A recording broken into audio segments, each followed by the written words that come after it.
Bonjour tout le monde. Euh, je voudrais juste savoir si je peux diffuser mon diapo avant de me présenter et surtout de présenter mon sujet.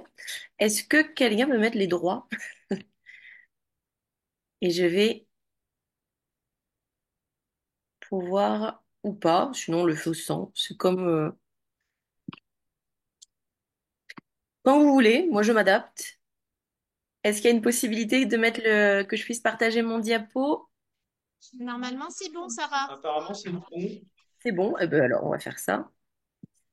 Hop, le fameux moment de la connexion du diapo, ce moment qu'on aime tous.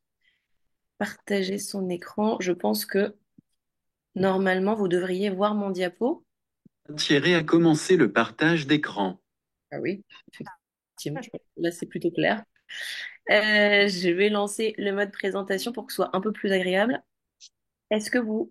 Ouais, c'est bon pour vous? Vous voyez mon diapo? J'ai pas de retour son. Je vais considérer que oui. S'il y a un problème, surtout, arrêtez-moi. Donc, Là, effectivement, juste 2 petites secondes. Je techniquement. Le son de l'amphi passe par les. Tu vas faire quelque chose? Et je.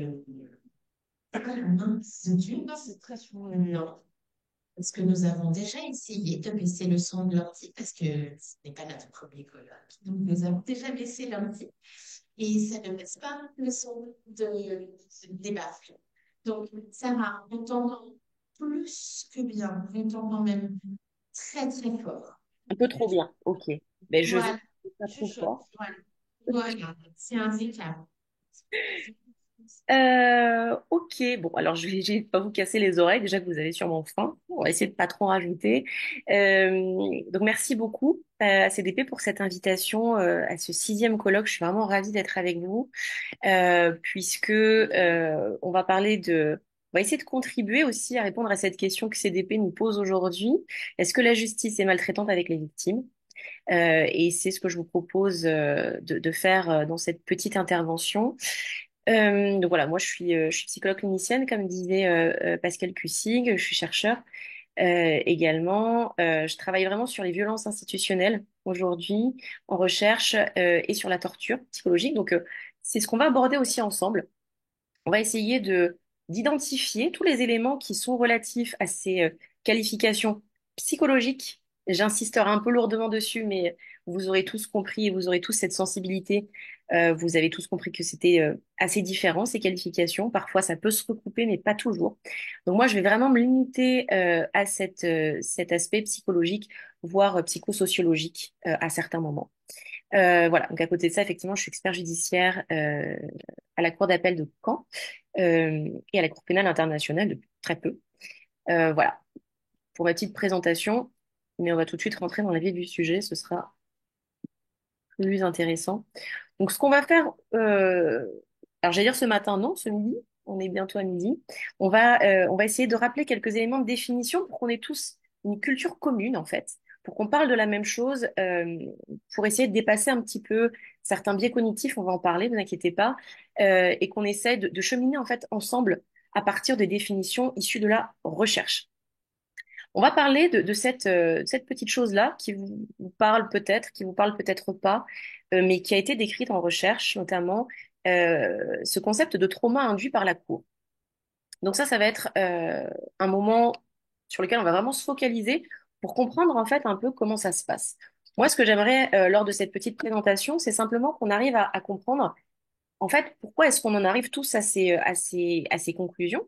Euh, on a entendu ce matin effectivement les impacts psychologiques, on a entendu aussi les dysfonctionnements qui peuvent arriver au niveau judiciaire. Moi, ce que j'aimerais comprendre, c'est pourquoi on en arrive là, comment on peut expliquer ça et qu'est-ce qu'on peut faire potentiellement pour y remédier. Bravo, la réunion. Alors, je ne sais pas trop ce qui vient de se passer, mais il vient de se passer quelque chose. Je vais continuer. S'il y a un problème, vous me dites. Je vais essayer de ne pas perdre trop. Donc, on va évoquer aussi les conséquences individuelles et collectives que peuvent avoir ces traitements judiciaires. Et puis, je vais vous dire un petit peu ce qu'on est en train de faire actuellement, puisque vous l'aurez compris, en France, On n'a pas énormément de données là-dessus. Euh, Ça nécessite qu'on en produise en tout cas. Donc, on verra un petit peu ça. Et puis ensuite, si vous avez des questions, ben, vous pourrez les poser et puis on pourra y répondre, en tout cas tenter d'y répondre. C'est l'objectif. Alors, on commence comme ce qui était annoncé, c'est-à-dire par replacer des définitions. Le petit disclaimer que j'aimerais mettre quand même sur cette diapo, je vous demanderai si c'est possible d'essayer de ne pas dépasser ce qu'on va se dire là maintenant tout de suite. Et vous allez comprendre très rapidement pourquoi. Euh, On va juste se recaler correctement sur les questions de trauma induit par la cour. Donc, les traumas induits par la cour, c'est un concept qui est connu dans la recherche et qui nous dit que finalement, le parcours judiciaire, ce serait un facteur de risque majeur de revictimisation et de survictimisation. Le fait d'être revictimisé, c'est le fait d'avoir déjà vécu une victimisation, qui peut bien évidemment être une violence intrafamiliale, c'est un peu ce de quoi on parle aujourd'hui. Et de survictimisation, l'idée, c'est qu'on rajoute de la victimisation sur quelque chose qui est déjà présent, quelque chose de déjà existant, une victimisation, ce qu'on va appeler primaire. En tant qu'événement traumatique intrinsèque. Ça veut dire que, potentiellement, le traitement judiciaire peut causer à lui-même des symptomatologies, voire des pathologies traumatiques. Et ça, c'est quand même très important, puisque c'est un concept auquel on ne fait pas suffisamment attention, en fait. Mais je pense que ce concept qu'on va bien détailler tout à l'heure participe vraiment à répondre à cette question que nous pose le CDP aujourd'hui. Et enfin, et c'est là où je vous demanderai la plus grande prudence, c'est sur cette question de torture psychologique. Alors, quand on parle de torture, on va avoir tendance à se dire que cette appellation va être vraiment excessive par rapport à la situation, puisque on est en France, on est dans un pays démocratique, un état de droit, le pays des droits de l'homme, etc. Et toute cette culture en fait qu'on peut avoir préalable peut porter préjudice finalement à, au fait de poser une qualification qui est pourtant une qualification qui est définie par différents auteurs en recherche comme, si on prend la définition d'Allen, une douleur ou une souffrance mentale grave qui est causée par la menace ou les procédures d'administration réelles destinées à perturber le fonctionnement profondément, pardon, l'essence ou la personnalité. Donc dans cette définition-là, moi ce que je trouve intéressant, c'est qu'on voit bien que à la fois il peut y avoir acte de torture quand il y a quelque chose de factuel qui est présent, qui est acté, j'ai envie de dire, qui existe, mais une menace peut également représenter un acte de torture. Et vous voyez que dans cette définition, on a quand même cette idée que cette douleur ou cette souffrance, elle est destinée, il y a un petit peu quand même cette notion d'intentionnalité quand même, je trouve, dans cette définition qui est présente. Si on complète par la définition de Cole 2009, euh, je pense qu'on arrive à quelque chose qui va nous parler en termes de définition, c'est-à-dire plusieurs douleurs mentales ou préjudices mentaux prolongés pendant une durée substantielle, qui peut être des mois, voire des années. Là, vous voyez, on n'a plus cette notion d'intentionnalité avec laquelle il faut toujours être très prudent. C'est pas qu'on n'a pas d'intention, c'est simplement qu'on n'est pas toujours en capacité de l'identifier et qu'il faut plutôt se garder de l'identifier de manière générale tant qu'on n'a pas les outils qui nous permettent vraiment de l'avoir si on n'a pas quelqu'un qui nous dit, voilà, j'ai eu l'intention de, c'est compliqué de pouvoir, et même dans ce cas-là d'ailleurs, c'est compliqué de pouvoir sonder l'intentionnalité de quelqu'un. Donc, parler de torture pourrait paraître excessif. Néanmoins, si on se réfère aux définitions, en fait, on est dedans. Pourquoi? Parce que quand des décisions judiciaires, et je ne parle pas uniquement des décisions qui sont portées par les magistrats, mais on peut aussi parler de tout ce système qu'il y a autour des violences intrafamiliales. Je pense évidemment aux expertises, je pense aussi au fonctionnement et au dysfonctionnement de la protection de l'enfance. Voilà, tous ces acteurs-là peuvent participer à ces phénomènes de torture. Encore une fois, vous avez remarqué, je ne parle pas d'intentionnalité et je vous conseille de ne pas nécessairement partir dans l'intentionnalité au risque de faire des erreurs. Euh, on doit rester factuel. Factuellement, est-ce que le traitement qui est vécu provoque une douleur, une souffrance qui est causée par des administrations? Est-ce que cette douleur est réelle? Est-ce que une menace est présente? Et est-ce que cette victimisation est prolongée? Et on s'arrête là pour les définitions. Je vous invite, alors je vous mets des petites références, mais C'est pas le plus intuitif quand je l'écris comme ça, mais je vous propose quand même de vous référer aux travaux que je vous mets sur voilà, les petites diapos que je pourrais transmettre de manière beaucoup plus efficace sous un autre format en fonction de la demande que vous pouvez formuler à CDP. Donc vous avez Pierre-Guillaume Prigent et Gwen Rassure qui travaillent dessus, qui ont beaucoup travaillé dessus. Vous avez Barnett et vous avez Lapierre également que je vous cite. Et je vous mets des petites références. Donc, voilà, n'hésitez pas à aller les voir si vous souhaitez approfondir un petit peu ces questions. On va s'arrêter sur les traumas induits par la cour dont je vous parlais un petit peu, donc qui a été, je vais vous développer un petit peu ce que nous a écrit Delgarno en 2023. Au final, les traumas induits par la cour, qu'est-ce que c'est? Vous avez une situation de base avec effectivement ces comportements, ces, cette procédure, ce processus qui est un processus de victimisation, de survictimisation, de victimisation, de revictimisation. Dans ce processus, vous allez atteindre la personne qui va être concernée et vous allez pouvoir avoir des réactions en fonction de ça. Si vous avez une privation de vos droits que vous estimez, soit parce que vous avez raison, soit parce que c'est votre position, qu'importe, si vous avez une privation de vos droits qui n'est pas justifiée en regard de ce qui se passe, euh, vous êtes, bien sûr, ça va générer chez vous des comportements, des réactions. C'est quand même assez rare qu'on ait une privation de droit et puis qu'on se dise, bon, bah tant pis pour moi, c'est pas de chance. Vous voyez, on est quand même plutôt sur autre chose. Euh, on va être amené à avoir des comportements qui vont être des comportements de réaction. Donc, on peut potentiellement être en colère. Ça peut se justifier, en tout cas. On peut avoir des comportements qui vont aller dans l'agressivité. On peut être dans des comportements de défiance. On peut être dans des comportements qui vont être euh, connotés négativement, émotionnellement chargés et qui vont avoir cette conséquence que vous allez être regardé à travers justement ces comportements qui sont réactionnels à la décision ou à la situation de départ, mais qui vont être évalués ensuite par le système judiciaire de manière générale comme étant un dysfonctionnement. Et puisque vous êtes dysfonctionnant, encore une fois, hein, selon cette théorie-là, et ben du coup, on va revoir vos droits et potentiellement à la baisse. Vous voyez? Donc au final, les réponses qu'inclut ces traumas induits par la cour, euh, c'est les conséquences sur votre santé, l'apparition de maladies chroniques. Je laisserai les intervenantes de tout à l'heure en parler de manière beaucoup plus approfondie et bien mieux que moi. Mais vous avez aussi tous ces sentiments de méfiance, de trahison, cette idée que au final vous êtes dans la colère, dans l'agressivité. Il peut aussi y avoir des impacts négatifs, et c'est là où on est dans un système qui est quand même extrêmement complexe. C'est que vous pouvez aussi avoir des conséquences sur vos relations sociales, éducatives, professionnel. Vous pouvez avoir un impact sur le sentiment d'identité, sur votre parentalité. La perte de liberté, ça reste quelque chose qui a des conséquences, bien évidemment. Cette idée d'asservissement permanent, où effectivement, il y a eu quelques réactions tout à l'heure, je lisais également dans le chat, donc qui sont très présentes, euh, vont être utilisées pour renforcer l'allégation que vous n'allez pas bien, donc vous n'êtes pas en capacité.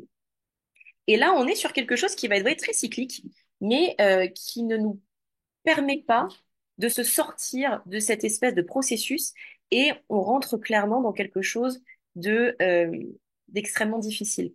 Prouver que vous êtes en bonne santé, que vous êtes en capacité alors que on vous empêche d'être dans un fonctionnement classique, ordinaire, de par le processus que vous vivez, euh, nécessairement, ça a des conséquences. Et ces conséquences-là sont utilisées à charge et on continue. Le cercle vicieux, en fait, s'entretient comme ça. Alors, les conséquences judiciaires, on en a un petit peu parlé, juridiques plutôt. Au niveau individuel et au niveau collectif, qu'est-ce que ça donne? Il faut savoir que dans la psychologie de la torture, euh, l'impact traumatique est proportionnel à différents facteurs, en fait. Et les facteurs qu'on peut identifier, c'est l'imprévisibilité, dans ce sens-là, ça marche beaucoup mieux, des techniques utilisées. L'idée qu'en fait, on ne sait pas comment on va être mangé, ce qui va se passer.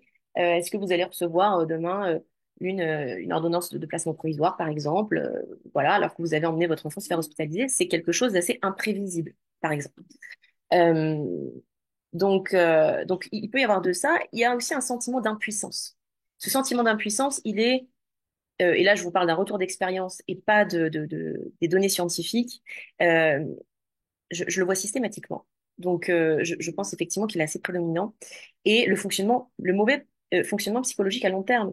Comment peut-on reprocher à des personnes d'avoir une symptomatologie clinique, aussi traumatique soit-elle, quand une partie de cette symptomatologie peut être induite par le processus judiciaire lui-même? C'est compliqué.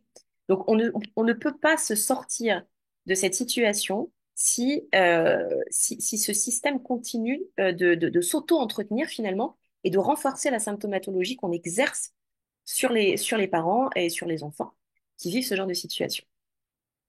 Je peux vous citer des études, notamment celle de Gray et Zielinski, qui est vraiment très intéressante là-dessus. Et je vous renvoie à l'étude d'Algarno. Je vois qu'il y a des petites notifications dans le chat, je lirai après pour ne pas perdre le fil, ce qui peut m'arriver relativement facilement. Aujourd'hui en France, je vous le disais, on a assez peu d'études. On parle parfois, alors je crois que c'était le barreau, le CNB qui nous parlait effectivement de 20% à peu près d'expertise abusive. Ça veut dire qu'un peu moins d'une expertise. Euh, enfin, ces chiffres-là sont pas tout à fait officiels. Attention, c'est des chiffres qui sont pas issus de la recherche. En tout cas, on aurait 20% d'expertise qui serait abusive. Abusive dans différents sens du terme, hein. Ça peut être parce qu'une expertise n'est pas nécessaire. Dans ces cas-là, on impose à des gens de passer une expertise alors qu'il n'y avait pas de questions qui n'avaient pas trouvé réponse dans les éléments du dossier. Ça peut être ça. Ça peut être aussi des experts qui sont très dysfonctionnels dans leur manière de fonctionner, que ce soit au niveau euh, des techniques d'entretien, que ce soit au niveau des compétences intrinsèques, n'ayons pas peur des mots, qui maîtrisent assez peu les sujets pour lesquels ils se disent experts et pour lesquels ils font la démarche de s'inscrire sur les listes des cours d'appel, ce qui est un problème majeur. Donc, on n'a pas beaucoup d'études finalement sur le sujet. Euh, on aurait tendance à penser que ce phénomène est majeur, parce qu'il se rencontre dans énormément d'endroits, de régions, mais on ne peut pas être beaucoup plus précis que ça. On n'a pas beaucoup, voire, enfin, on a peu ou pas du tout de formation. Alors, ce que j'appelle EBP, Evidence-Based Practice, ce sont toutes les approches qui sont basées sur les approches scientifiques, qui, à mon sens, mais ce n'est que mon humble avis, devraient être les seuls qu'on devrait pouvoir trouver, puisque l'enjeu est de taille, la responsabilité est énorme, et une erreur peut avoir des conséquences dramatiques. Donc, le fait d'utiliser des méthodologies et des approches issues des données probantes participe à minimiser le risque, mais minimiser grandement. On se rappelle que le jugement cliniquement structuré, c'est-à-dire ce qu'ont énormément de parents, le fait d'avoir une expertise qui ne repose que sur un entretien, sans psychométrie, je parle de psychométrie validée, hein, je parle pas des Rorschach et des trucs comme ça et des projectifs.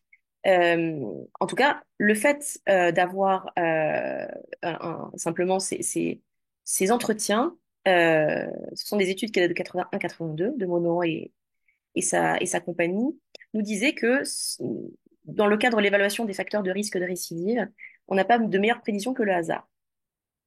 Voilà. Donc chacun est libre de travailler en France selon les outils et les méthodes qu'il souhaite. C'est un droit.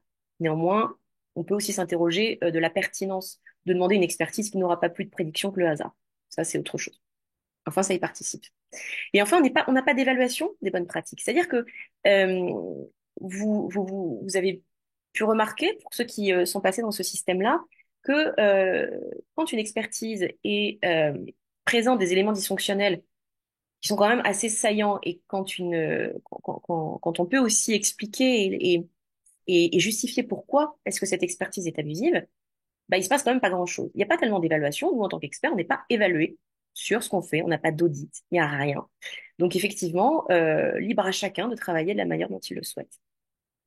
Le cadre juridique des experts, pour ne parler que d'eux, est extrêmement limité, ce qui ne nous permet pas d'autoriser un recours euh, facile, ce qui devrait pourtant être le cas des personnes qui ont l'impression et souvent à raison, d'avoir vécu une expertise abusive ou qui n'a pas respecté les bonnes pratiques internationales qui, encore une fois, en France, sont optionnelles.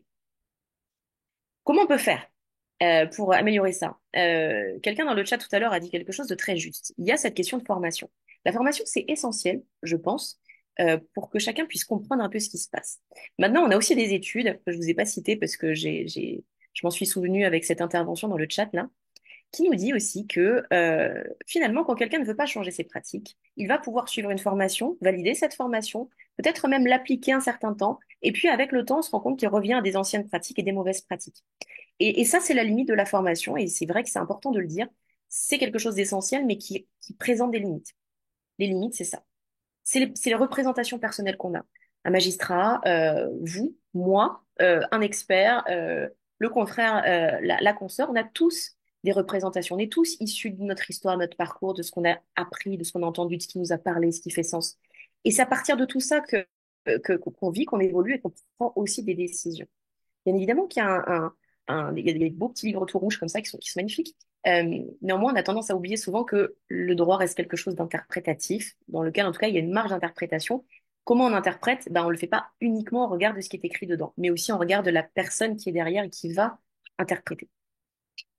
Je ferme la parenthèse, si on veut avoir un petit peu de temps pour discuter. Donc, je vous disais aussi, il n'y a pas d'audit. Moi, j'en connais pas, ça n'existe pas. Il y a personne qui vient taper à ma porte pour me dire est-ce qu'on peut voir là ce que vous avez fait, le temps d'enregistrement, je sais pas moi, quel outil vous avez utilisé, combien de temps ça a duré, dans quelles conditions sont passés les entretiens. Voilà. Alors, c'est moi, mais c'est valable pour tout le monde. On n'a pas ça. Les voies de recours. On n'a pas tellement de voies de recours. Chez les psychiatres, il y a déjà un conseil de l'ordre, donc il peut y avoir un recours ordinal, encore que. Je m'étendrai pas sur le sujet, mais en tout cas, c'est quelque chose d'existant. Chez les psychologues, ça n'est pas existant.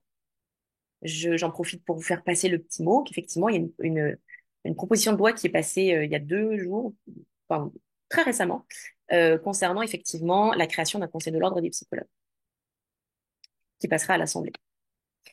Et puis effectivement, on a besoin de faire des expérimentations. Si aujourd'hui on veut dire à un magistrat, cette manière de fonctionner là, elle nous semble pas correcte, et vous contribuez à une torture sur telle personne. Si vous lui dites comme ça fonctionnera jamais parce que personne n'a envie de se reconnaître comme étant bourreau.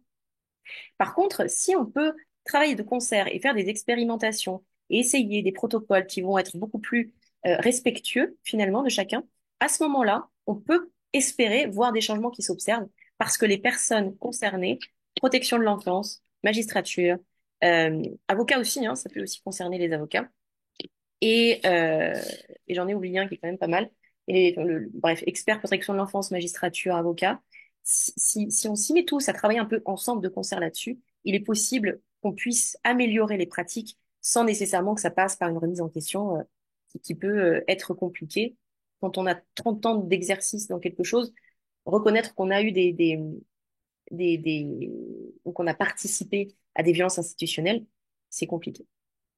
Et enfin, la recherche scientifique qui nous fait cruellement défaut, notamment en France et sur population française, qui est pas inexistante, il y en a un peu, mais sur la question vraiment de la qualification psychologique de torture dans le cadre du traitement judiciaire des violences intrafamiliales, bah moi, j'en connais pas tellement. Donc, j'en connais. Donc, ça veut pas dire qu'il y en a pas, mais à ma connaissance, je serais incapable de vous les citer. Ça m'amène quand même à une petite transition, voilà, pour vous présenter l'étude qu'on a en cours entre Cérebrum et CDP Enfance, dans laquelle on essaye justement de comprendre l'impact intrinsèque du traitement judiciaire sur la symptomatologie traumatique des personnes. C'est-à-dire, en gros, si on enlève, si on retranche le point commun à tout le monde, qui est que on a vécu une violence intrafamiliale et qu'on se fixe uniquement sur le traitement judiciaire. Traitement judiciaire adapté, traitement judiciaire dysfonctionnel, on évalue la symptomatologie dans ces deux groupes, symptomatologie traumatique, et qu'est-ce qu'on constate? Est-ce que finalement, on arrive à se dire que même quand il y a une violence intrafamiliale, on a une différence dans ces intensités de, de, de symptomatologie entre les deux groupes?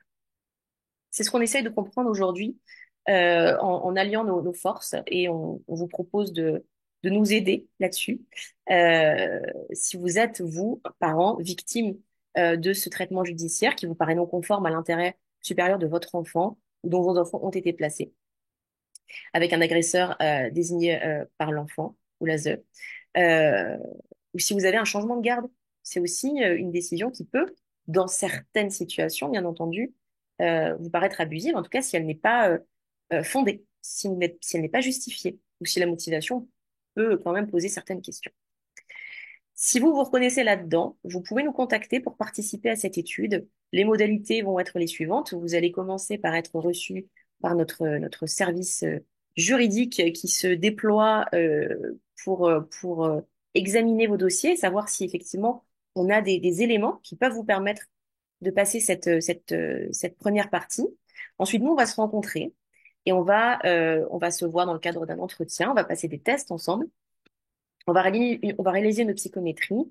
Et suite à ça, on va envoyer tous ces données-là qui sont bien évidemment anonymisées à notre équipe qui va gérer toute la partie statistique, analyse, interprétation, et qui nous permettra de fournir des données qui seront des données issues de la recherche en France, sur la population française, sur ce qui se passe actuellement dans le traitement judiciaire français.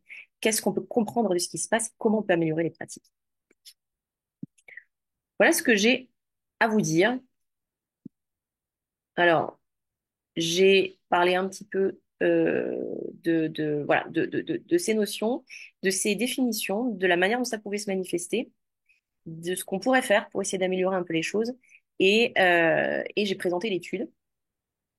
Voilà, on a rempli notre contrat de présentation du début, si vous vous souvenez bien. Maintenant, si vous avez des questions, je ne sais pas si c'est le moment, donc je vais laisser CDP de me dire si c'est le moment ou pas. Merci beaucoup, Sarah. Alors, effectivement, on va essayer de prendre un petit temps de questions, même si on est un peu en retard.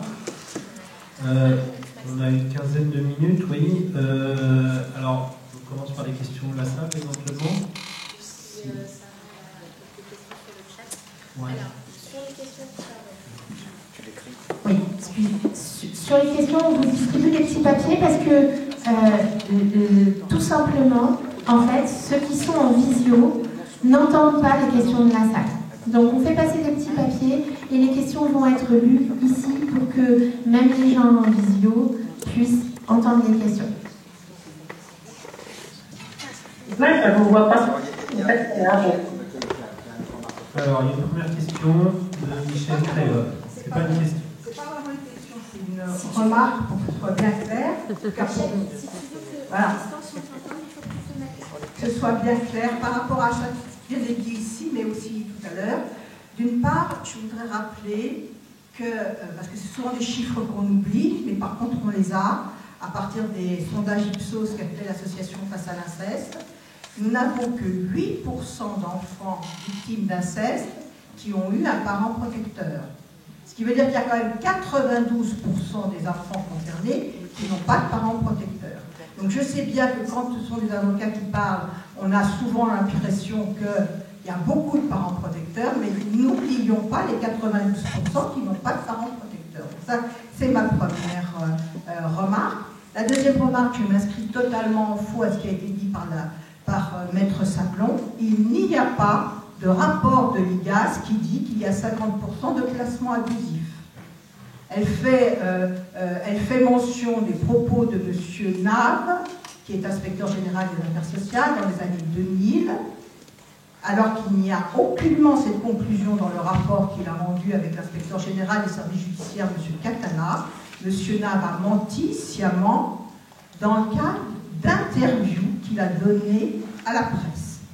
Je ne raconterai pas, parce que je n'ai pas de temps ici, dans quel contexte politique c'était et avec quelle pression politique, mais il n'y a aucune étude qui a été faite prouvant qu'il y a 50% de placements abusifs.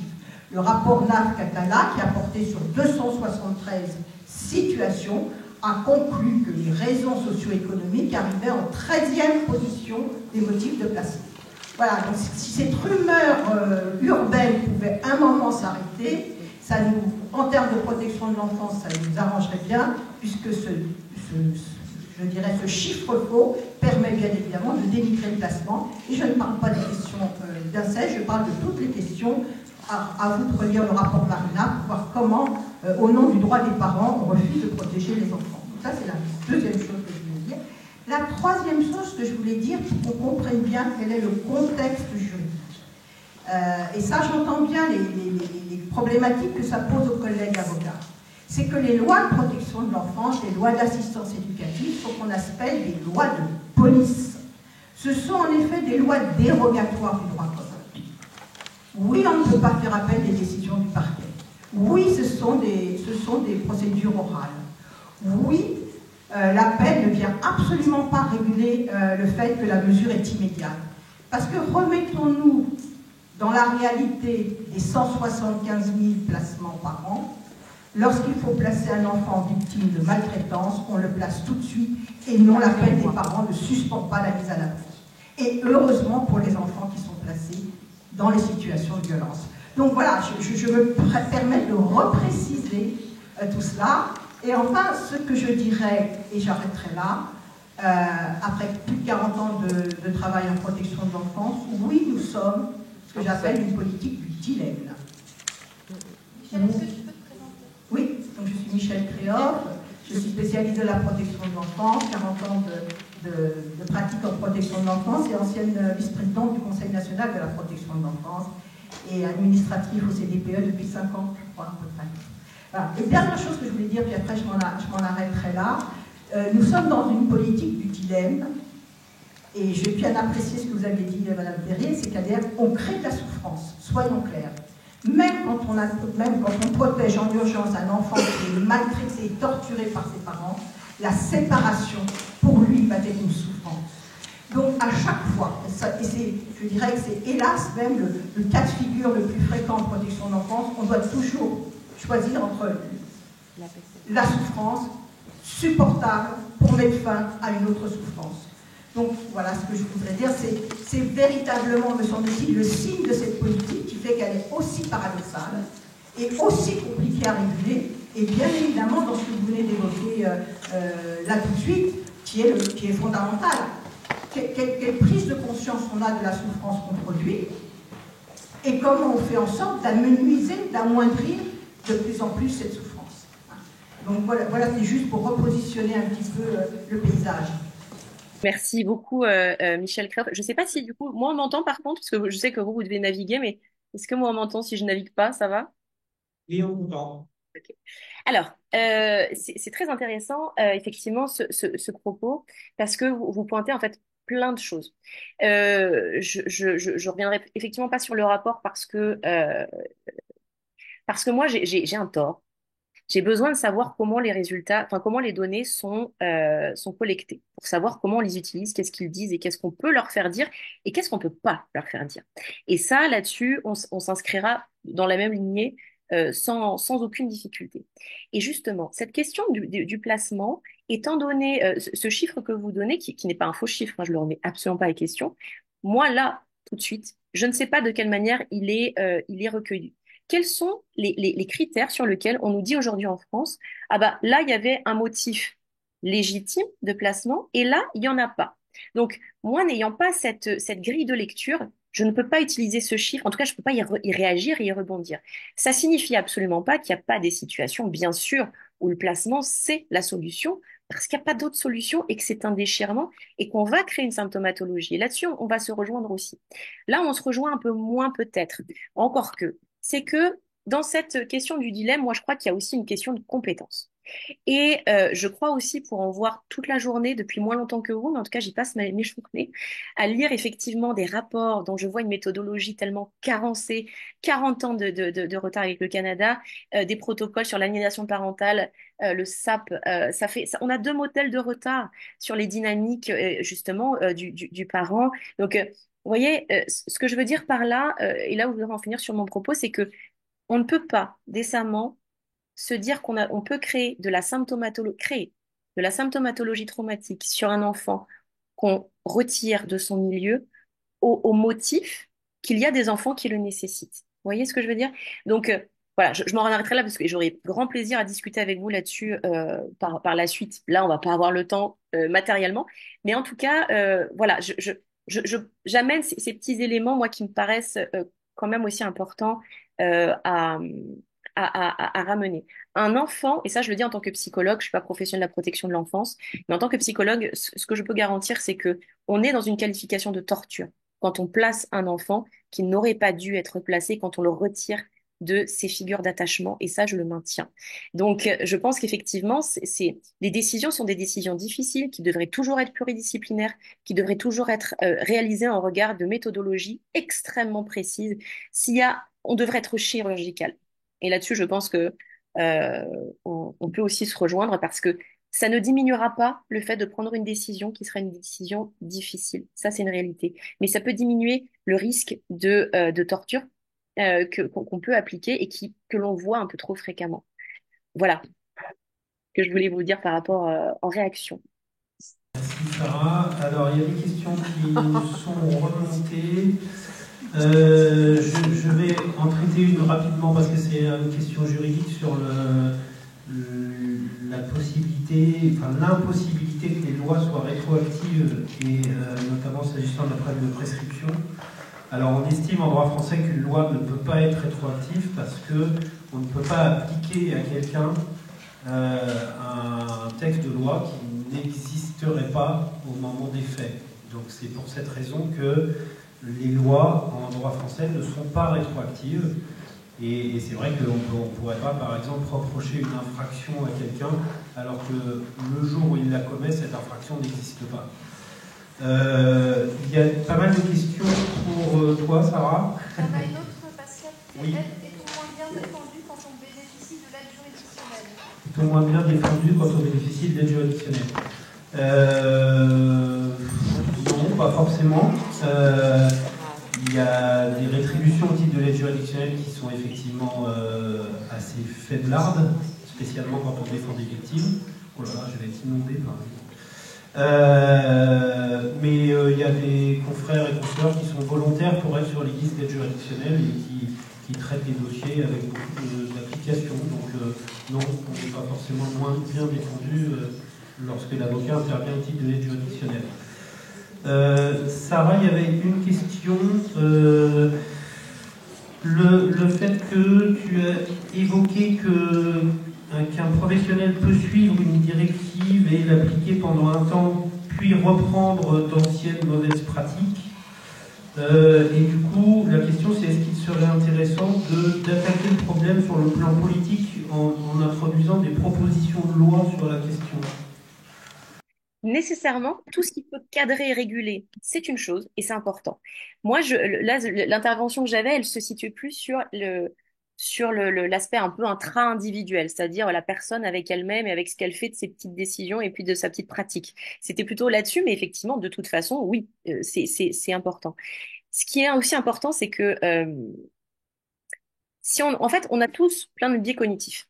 On va tous analyser une situation, comprendre quelque chose et avoir un positionnement en regard de ce qu'on est, de ce qu'on a vécu, de notre environnement, des autres, de nos expériences. Et ça, et ainsi va la vie. Et je suis la première à en avoir, j'en ai beaucoup. Puisque j'en ai, moi, je vais vous dire ce que je fais. Puisque j'en ai, quand je suis en expertise, la plupart du temps, je prends un sapiteur. Le sapiteur, c'est une personne à qui je vais faire appel parce que j'estime que déjà elle a plus de compétences que moi sur cette question spécifique. Il me paraît complètement délirant d'imaginer qu'on est expert d'un champ, le champ de la santé mentale. Ah, c'est quand même énorme. Moi, j'ai pas cette capacité-là. Donc, je suis experte sur des questions spécifiques que je maîtrise plutôt bien, je l'espère. Mais je me fais accompagner. Et j'aime bien avoir quelqu'un qui intervient sur mes expertises, qui va être plus compétent que moi sur une question, qui va être nécessaire au dossier, et qui va aussi me permettre de lutter contre mes biais à moi. Parce que je vais avoir un autre regard de quelqu'un d'autre qui est spécialisé sur une question, et ça va me permettre d'avoir cette profondeur-là. Je dis pas que c'est ce qu'il faudrait faire pour tout le monde, mais je dis en tout cas qu'avoir conscience de mes biais à moi, ça me permet de mettre en place des choses qui vont minimiser mes risques d'erreur.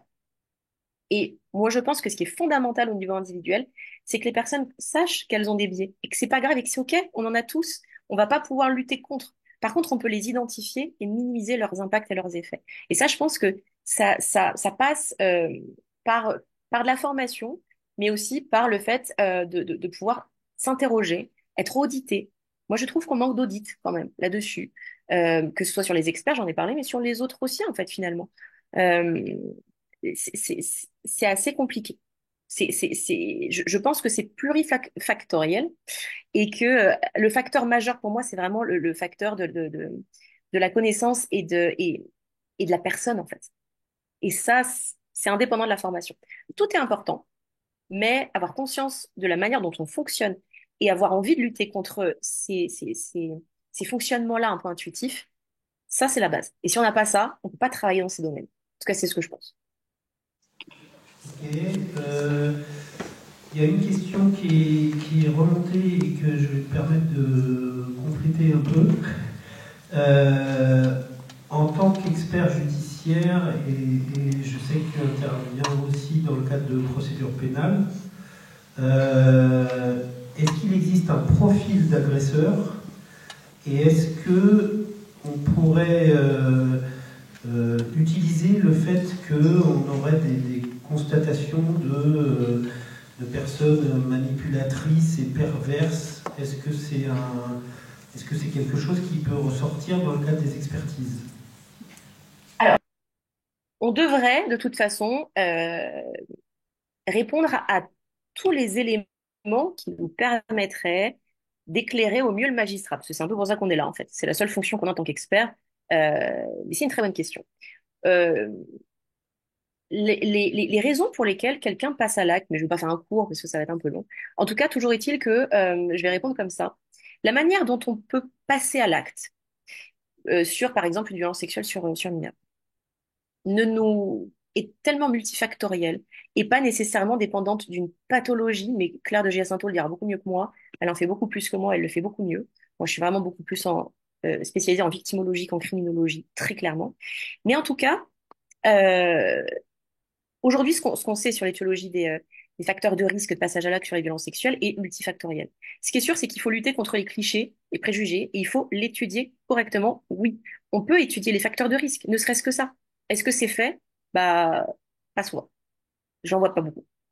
On n'a pas un profil type avec et ça, vous voyez, regardez dans les biais, on a un petit peu ça, la représentation de la personne qui serait agresseur et qui serait le gars un peu sale, parasé, avec une chemise qui sort du pantalon, bave, machin. Non, c'est pas, non, pas du tout. Et justement, il faut qu'on reste sur une méthodologie qui nous permet de savoir quels sont les facteurs de risque qu'on connaît, est-ce qu'on peut les évaluer, et on pourra pas dire monsieur a fait ça. L'expert qui vous dit ça, ça part pas bien. Mais par contre, on peut dire tel facteur de risque est présent chez monsieur. Et on va se limiter à ça, et c'est déjà beaucoup. Et c'est beaucoup mieux de dire, moi je vais vous dire de manière anonymisée évidemment, là, il y a quelques jours, une expertise nous dit, un monsieur a été reçu, il avait senti la transpiration manifestement, voilà, c'est ce qui a été écrit dans l'expertise. Donc monsieur est mal à l'aise face à ce qu'on lui présente, donc monsieur est pédophile quand même. Enfin, là, il faut être un peu sérieux. Bon, alors là, vous allez me dire, ça peut limite prêter à sourire, parce que c'est tellement ridicule à un moment donné que là, eh ben non, figurez-vous que le monsieur, c'est un monsieur pour le coup, le monsieur a eu 2 ans, il n'a pas vu ses enfants, et puis il a plus d'autorité, il n'a plus de droit. Voilà. Pour une question de transpiration, quand même. Enfin, vous voyez, c'est pour ça que moi, j'aime pas les profils types. Ce que j'aime, c'est savoir qui j'ai en face de moi, qu'est-ce que me dit la science, qu'est-ce que je peux faire avec ces informations, comment je peux articuler tout ça. Et c'est déjà bien. Enfin, je pense. Et, une autre question pour toi. Dans le cadre d'une expertise psychologique, est-ce qu'il est possible pour éviter la résurgence du trauma de refuser de répondre à des questions et notamment refuser de répondre à des questions relatives à l'agresseur? Alors, au niveau psychologique, et je ne parle que de l'aspect psychologique, oui. Alors, pas que niveau psychologique, parce que c'est aussi un droit.